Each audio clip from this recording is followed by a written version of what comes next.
Olá, boa tarde. O Congresso deve receber ainda este mês o projeto da reforma da Previdência. E também este mês, o Supremo Tribunal Federal voltará a julgar a desaposentação.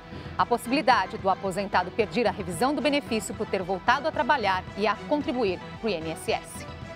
Seu Adão está aposentado há 20 anos, mas nunca parou de trabalhar. Hoje ele é diretor do Sindicato dos Aposentados Pensionistas e Idosos da Força Sindical.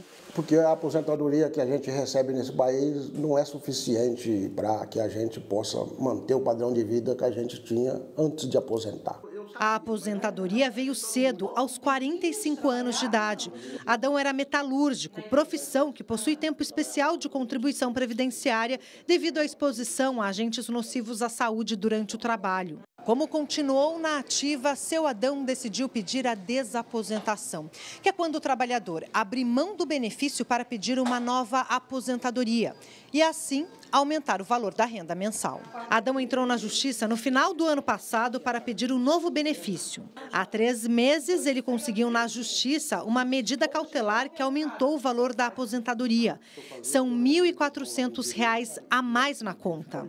Ajuda, porque a gente tem filhos, tem netos, que a gente acaba sendo arrimo de família ainda. Agora, Adão espera ansioso a decisão do Supremo Tribunal Federal, que deve julgar o direito ou não à desaposentação. Se barrarem, o departamento jurídico aqui do sindicato já me informou que eu volto a receber o que eu recebi anteriormente.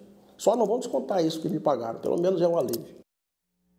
E para falar sobre desaposentação e a reforma da Previdência, recebemos os advogados especialistas em direito previdenciário, Teodoro Vicente Agostinho e Tônia Galete. Participe aqui da nossa conversa, mande suas perguntas, pode ser pelo Facebook ou ainda pelo Twitter. Os endereços estão na sua tela. Boa tarde, obrigada pela presença.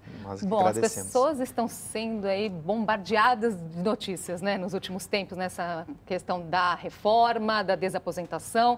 Vou tentar esclarecer algumas coisas, então, aqui ao longo do programa, né? Começando, então, pela desaposentação. O que é a desaposentação? Bom, começa comigo, com a Tônia, tanto faz? Bom, a bem da verdade, a desaposentação é uma tese que ela surgiu lá em 1984, com o professor Vladimir, escrevendo o primeiro artigo sobre o assunto.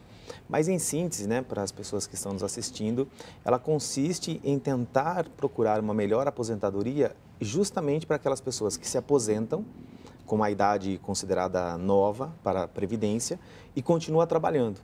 E como ela continua trabalhando, o nosso sistema previdenciário obriga que ela continue a contribuir.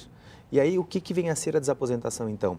O pedido para que essas novas contribuições façam parte de um novo cálculo, de uma nova aposentadoria que fatalmente será mais vantajosa para ela.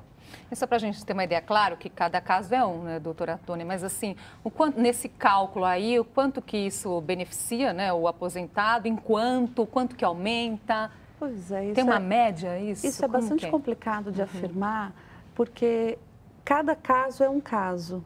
Então, a desaposentação, assim como a maior parte das ações previdenciárias, necessita que seja feita uma análise do caso concreto daquela pessoa.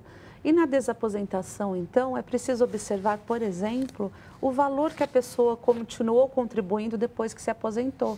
Então, vou dar um exemplo simples. Vamos pensar numa pessoa que tem se aposentado com uma aposentadoria no valor de R$2.000. Ela ganhava em torno disso, contribuiu em torno disso a vida inteira, e essa foi a média dela, ela está lá recebendo esse valor. Ela volta a trabalhar depois de aposentada e contribui com um salário mínimo, por exemplo, por pouco tempo. Quando você vai fazer o novo cálculo, possivelmente essas novas contribuições vão puxar a média dela para baixo. Então, vai diminuir o valor. Há outras circunstâncias que puxam para cima, é quando melhora o valor, semelhante ao seu Adão, né? Que a aposentadoria dele foi para o teto da Previdência Social, mas não é regra. Sim. Por isso que é muito importante buscar um especialista para conseguir fazer essa análise, esse cálculo e verificar se de fato para a pessoa é interessante ou não. Agora, muitas pessoas estão nessa situação?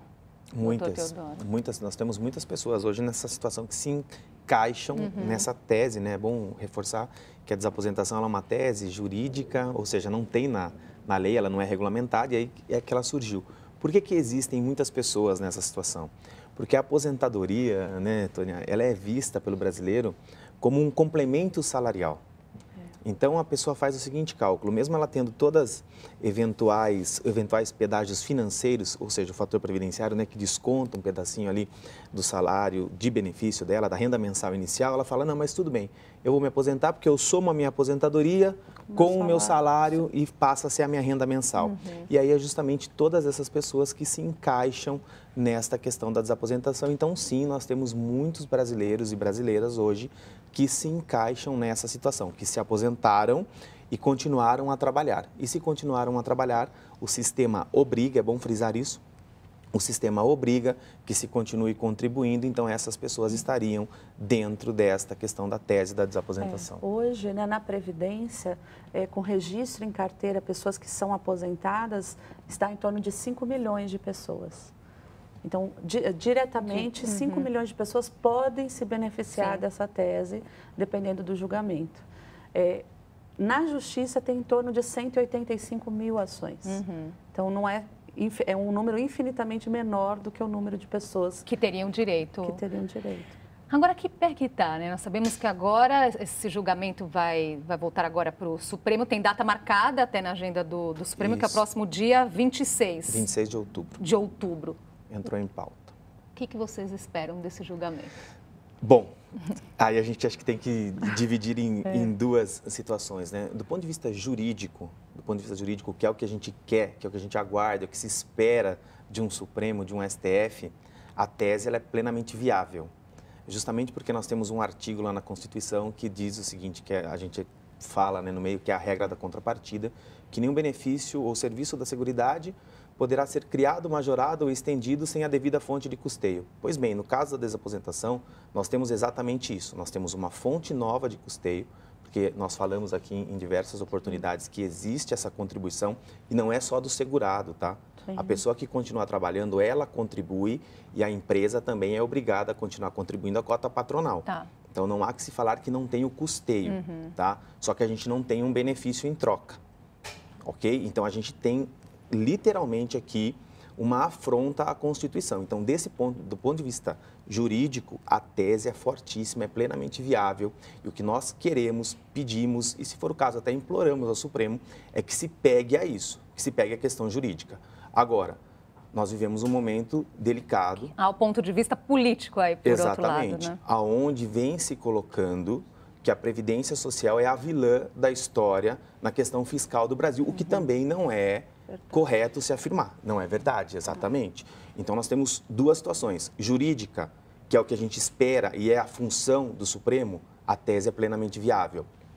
Se o discurso, eventualmente político, de gasto, for acoplado pelo Supremo, aí, infelizmente, a tese ela não será aceita. O momento político / econômico é desfavorável, mesmo partindo de um pressuposto equivocado, de uma afirmação equivocada de que a Previdência é a vilã, o momento é equivocado. Doutora Tônia. Pois é, eu compartilho, né, da posição do professor, mas eu tenho muito claro, como eu trabalho com sindicatos aposentados, então eu tenho muito uma visão assim social do negócio e, para mim, seja um ou outro caminho, é melhor o julgamento. É melhor assumirmos o prejuízo de uma negativa do que continuarmos criando expectativas falsas ou expectativas apenas nas pessoas que já não estão numa situação de vida que requer, que aceita esse tipo de situação. E eu também acredito muito no voto que foi dado pelo Barroso. O Barroso é o ministro relator do processo e no seu voto ele já fez um balizamento da sua decisão que não é o melhor dos mundos, mas que também não é o pior dos mundos. O que facilita muito para os demais ministros do Supremo o julgamento, uma análise mais técnica. Porque se ele tivesse dado tudo, os outros podiam dizer, mas nessa circunstância política e econômica é ruim. Mas ele não deu tudo e isso certamente favorece o erário, as contas públicas, ao mesmo tempo que garante a proteção social para alguns. Muitas pessoas aqui mandando perguntas, participando. Walter Simbaluque, Ele conta aqui que tem 57 anos, 41 de contribuição, está aposentado por tempo de serviço desde julho de 2010. A pergunta dele, gostaria de saber se convém entrar agora, né, com uma ação visando a desaposentação, ou espero a decisão do Supremo. Várias pessoas estão com essa mesma dúvida, entrar agora ou esperar a decisão? Bom, na verdade, como a Tônia disse na primeira oportunidade que ela falou, é importante ele verificar a viabilidade da ação para ele. Primeiro de tudo, fazer os cálculos e verificar se realmente aumentará. Entra ou não entra? Nós temos uma situação hoje no Brasil como um todo, que alguns tribunais aceitam a desaposentação e a julgam, seja favoravelmente ou não. Outros colocam ela sobre estado em decorrência desta repercussão geral no STF.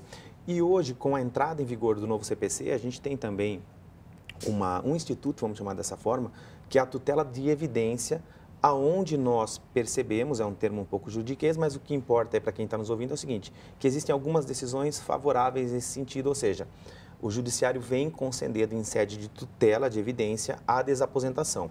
Qual é o risco? E eu acho que tem que se alertar. É um instituto interessantíssimo, né, Tônia? A tutela de evidência. Se revela uma boa saída para esses casos, porque ela leva em consideração os recursos repetitivos que nós tivemos no STJ, e aí pode ser que se dê entrada e ele acabe ganhando. Qual é o senão da tutela de evidência que, eventualmente, as pessoas têm que estar bem orientadas nesse sentido?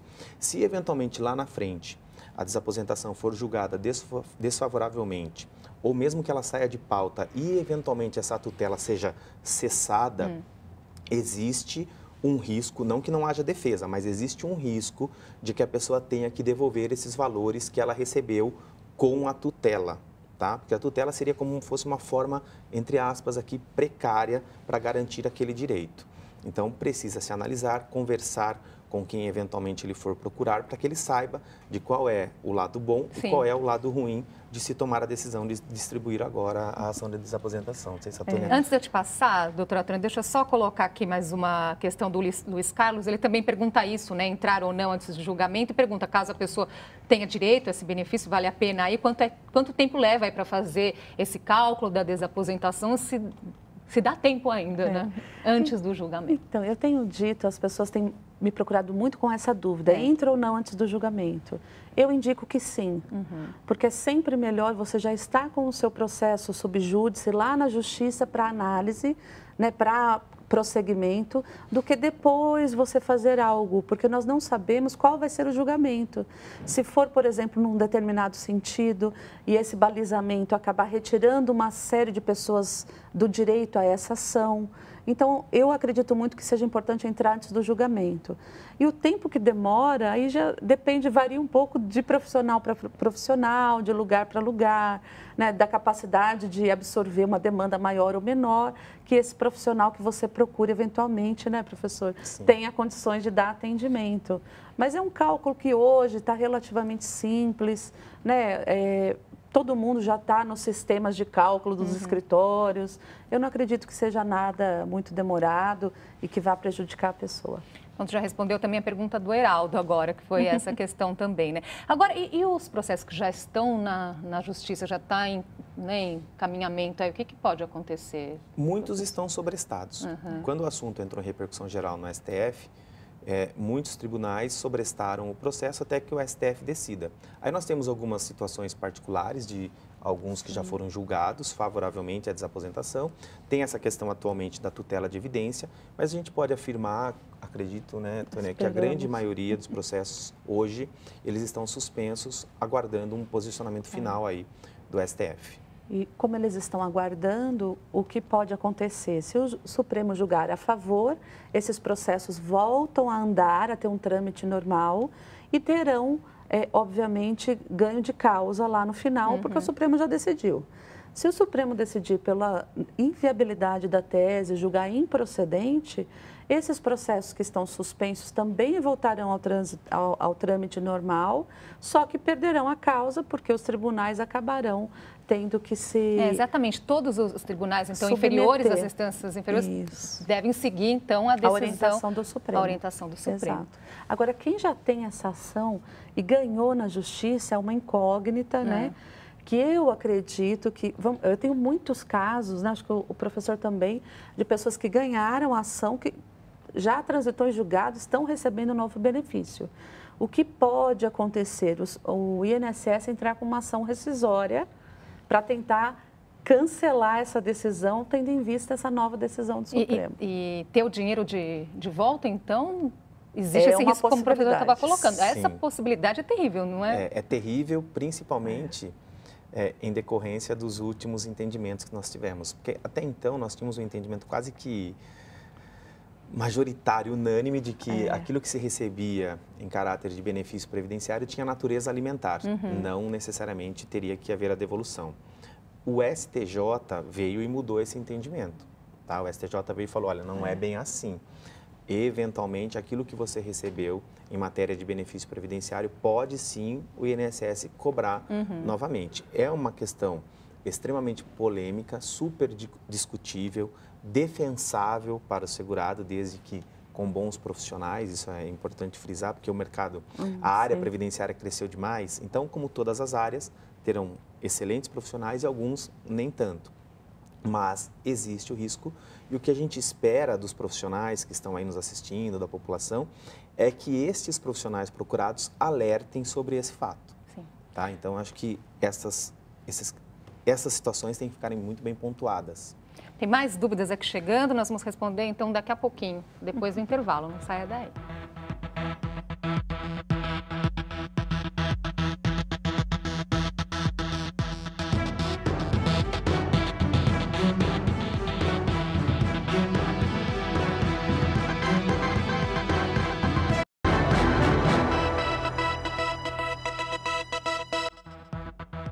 Já estamos de volta com o JC Debate. Hoje conversamos sobre a reforma da Previdência e a desaposentação. Com a gente, os advogados especialistas em direito previdenciário, Teodoro Vicente Agostinho e Tônia Galete. Continue aqui participando com as suas perguntas e comentários pelo Facebook e pelo Twitter. O Congresso deve receber o projeto da reforma da Previdência ainda este mês. O aumento do tempo de contribuição e da idade para a aposentadoria estão entre as medidas que têm provocado muita polêmica. A idade mínima para a aposentadoria do brasileiro poderá ser de 65 anos e chegar até aos 70 para as próximas gerações. Para chegar até os 65 anos, então acho que a gente tem que ralar muito ainda, né? Outra questão é a que trata do tempo de contribuição mínimo exigido. Atualmente, são 15 anos, mas pode subir para 25. A corda sempre arrebenta do lado mais fraco, né? 25 anos é muito. 18 já estava de bom tamanho. Estas são algumas das propostas do governo Michel Temer para a reforma previdenciária. O texto, que está praticamente pronto, deverá seguir para o Congresso agora no mês de outubro. A proposta prevê ainda uma alteração na fórmula do cálculo, o que vai pressionar o trabalhador a contribuir por mais tempo para melhorar o valor do benefício. Você precisaria de 50 anos de contribuição para você atingir o 100%. Eu me aposentei, eu tenho 65 anos. Trabalhei 40, eu perderia aí 10% da minha aposentadoria. Haveria o fim na paridade dos benefícios dos servidores ativos e inativos. Para os militares, as alterações seriam em relação à idade mínima, que subiria para os 65 anos. Já as pensões dos filhos de militares não sofreriam modificações. Com esta reforma, o governo pretende amenizar o rombo da Previdência, que pode fechar 2016 com um déficit de 149 bilhões de reais. Sempre você vai ouvir que a conta não fecha. Por quê? Porque acontece uma má administração. Você começar a cobrar aquilo que houve a desoneração, as empresas que mais devem para a Previdência. Então é muito mais fácil você começar tirando um direito do trabalhador, que é o que estão fazendo, do que você realmente resolver o problema. Vamos lá, então, tentar esclarecer, né, o que está acontecendo. Quais são os principais pontos em discussão que vale a pena colocar aqui, doutora? O principal ponto de todos é o estabelecimento da idade mínima.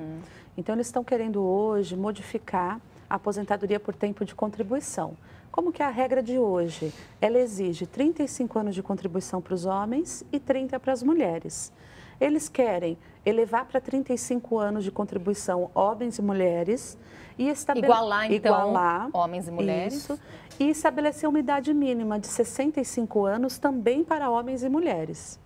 E eles dizem, e isso, eu costumo dizer que eles têm feito tubos de ensaio de maldade, né? Eles lançam as informações para ver a reação das pessoas.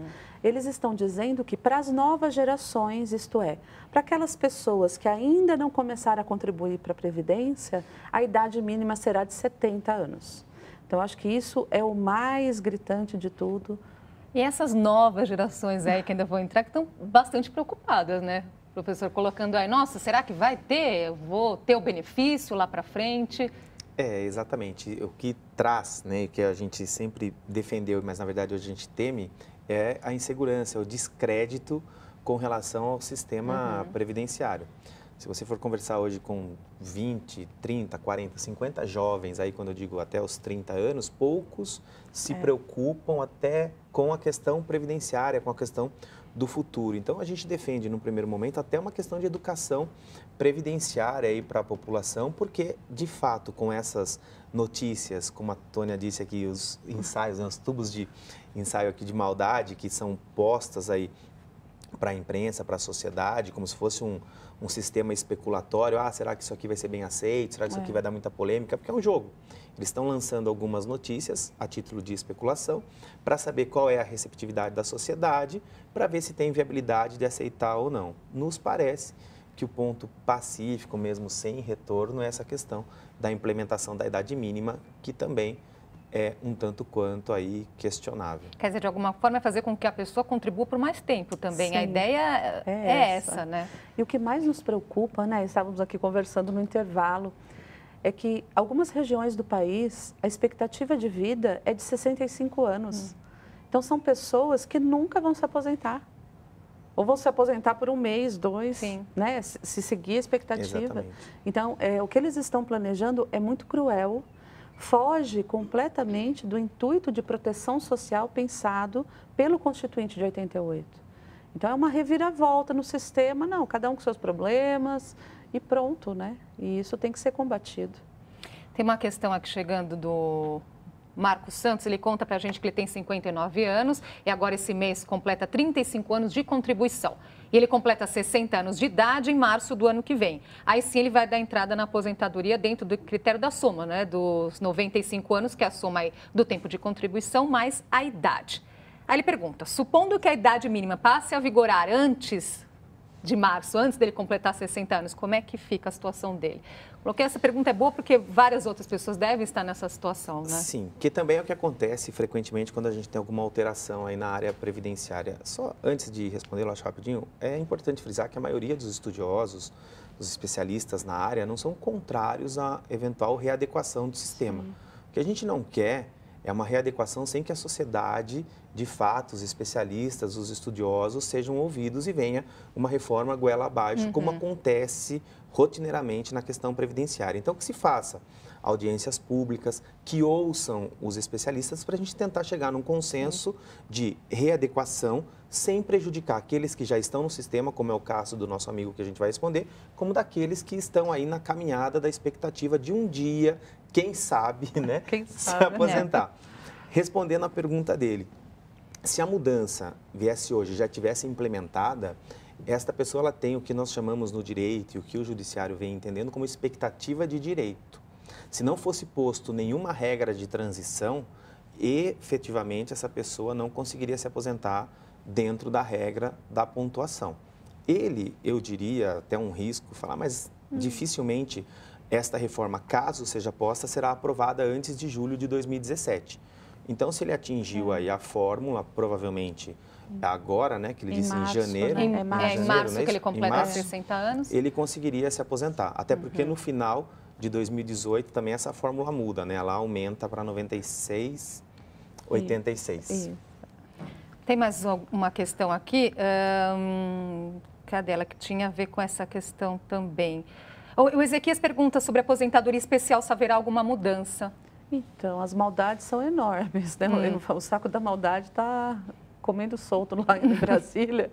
E sim, eles querem modificar a aposentadoria especial, estabelecendo um limite máximo e único de 25 anos. Então, todo mundo que eventualmente exerce uma atividade de risco, a saúde ou a integridade física, passaria a se aposentar apenas com 25 anos. E uma outra modificação, viu, que eu acho que vale a pena a gente pontuar aqui, eles estão querendo estabelecer uma nova carência, né? Sendo que a carência é o tempo mínimo de contribuição que eu preciso para conseguir algum benefício previdenciário. Hoje são 15 anos. Eles querem passar para 25 anos. Então, uma eventual aposentadoria por idade se daria com 25 anos de contribuição e não mais com 15 anos, como é hoje. O Tony Souza, ele coloca aqui, vão mexer só na aposentadoria aí do povão ou mexer na deles também? Ele pergunta, né? Quer dizer, a questão é, todas essas mudanças aí da reforma, o que está em discussão, vai dar certo se não mexerem também nesses cargos privilegiados que nós temos aí no funcionalismo, doutor Teodoro? É bem interessante essa pergunta, porque dentro, então, do discurso que se é posto, se não mexer em tudo, não vai resolver. Tá? Então, isso é uma cobrança que tem que ser feita. E é um momento oportuno. Até porque se tudo é uma parcela bem grande, né? Sim, e tem não que é ser pouca tudo, coisa, e tem que né? ser tudo de fato. E existem algumas discussões até de que se aumente, né? Porque o servidor público, quando ele se aposenta, mesmo que ele não continue trabalhando, ele continue contribuindo para a Previdência. Então, também já se especulou que aumentaria esta contribuição. E se fala também, meio que, por enquanto, assim, lateralmente, de que até no regime geral, pode ser que mesmo para aqueles que não continuem, não continuem trabalhando, que também se crie uma nova contribuição. Mas tem que ser para todo mundo. Então, se o problema é o todo, vamos alterar para todo mundo. É o que esperamos, né, doutora Tônia? Pois é, né? É o que esperamos, né? Porque seria muito injusto e muito desonesto punir apenas os trabalhadores urbanos. Sim. Porque de tudo que tem se falado, basicamente, quem vai pagar a conta é o trabalhador urbano. Quando, na verdade, nós precisamos criar fonte de custeio para as aposentadorias rurais, nós precisamos rever as aposentadorias dos servidores públicos que ganham a integralidade. Então, nós temos aposentadorias de R$100 mil no serviço público, que acumulam um déficit anual de 126 bilhões. Então, nós precisamos ser responsáveis, inclusive, olhar para isso. Sim. Mas, como vocês disseram... Senão que perde o crédito totalmente dessa discussão. Se né? nós podemos o mais, que é prejudicar alguns trabalhadores, nós podemos o menos, que é olhar para todo o sistema e tentar organizá-lo. Agradeço muito a participação de vocês. Com certeza teremos um novo capítulo ainda aí sobre essa história, né? Sem dúvida. Até a próxima. Eu que agradeço. Obrigado pela Até oportunidade, mais. um grande abraço a todos. E obrigada pela sua participação e uma ótima tarde para você.